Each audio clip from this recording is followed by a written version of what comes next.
কথায় আছে না, উঠলো বাইতে কটক যাই, আমাদেরও সেরকমই অবস্থা। গল্প করতে করতে হঠাৎ দিদি আর আমার মনে হলো চলো যাই ঘুরে আসি।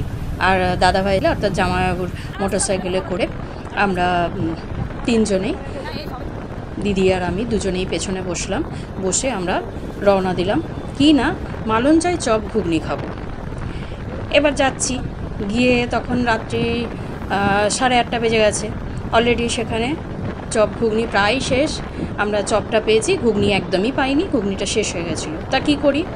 এবার দিদি তখন বলল চল তাহলে আরেকটু সামনে থেকে ঘুরে আসি। এবার সামনে মানে চলে গেলাম কামারপাড়া।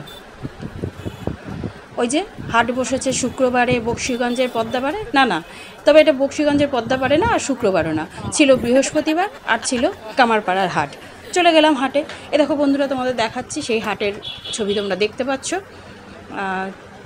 হাটে গেলাম, কিছু কেনাকাটাও করেছি, তবে সেগুলো দেখানো হয়নি। এ দেখো আমরা হাটের ভেতরে ঢুকছি, ঘুরছি, এই যে ঢুকে চলেছি,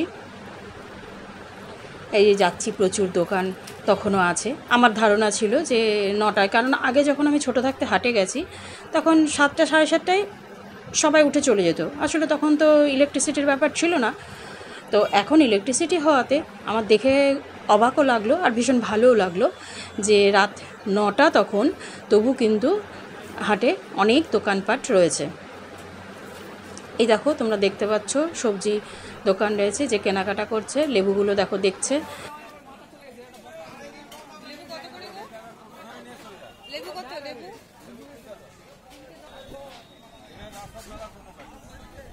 লেবু নেবে বলে দেখছিল।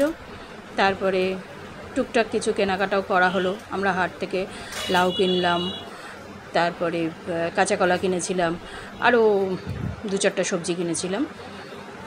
তো ভালোই লাগছিল, হাটের সবজিগুলো বেশ টাটকা, দেখতে সুন্দর লাগছিল, নিতেও ইচ্ছে করছিল।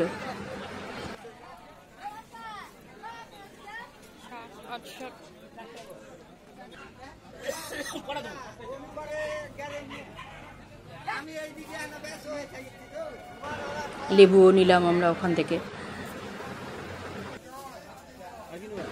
এ দেখো এখান থেকে আমরা নিলাম কাঁচা কলা নিয়ে তারপরে সামনে একটু এগিয়ে দেখতে পেলাম ভীষণ সুন্দর লাউগুলো। এই লাউগুলো ছিল 20 টাকা পিস। তো সেই লাউগুলো আমরা দুটো নিয়ে নিলাম, একটা দিদির বাড়িতে, একটা আমার মায়ের বাড়ির জন্য, দুটো আমরা নিয়ে নিলাম। কিছু অবশ্য জায়গা ফাঁকা পড়ে রয়েছে, সেই দোকানটা উঠে গেছে, কিন্তু দেখো এখনও সুন্দর সবজিগুলো রয়েছে। এই ছিল মশলাপাতির দোকান।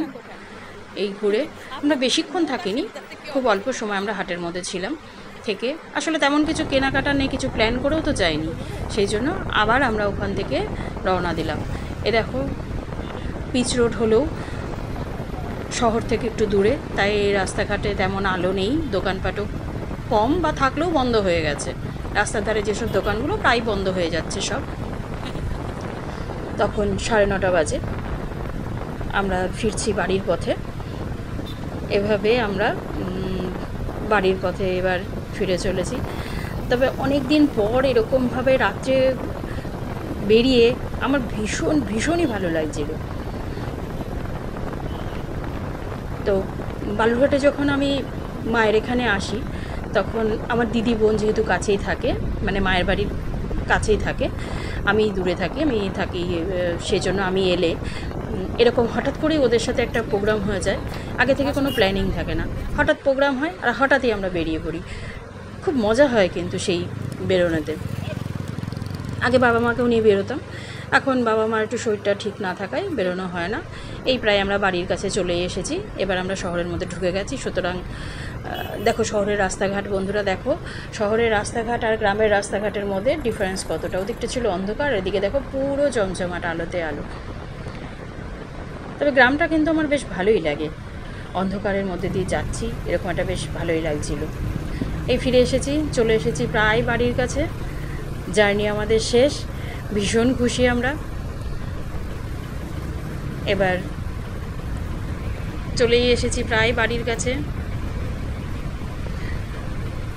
এই পর্যন্তই আজকের জার্নি ছিল। এরপর দেখি আবার হঠাৎ করে এরকম কোথায় যাওয়া যায়, সেটাও তোমাদের দেখিয়ে দেবো। টাটা।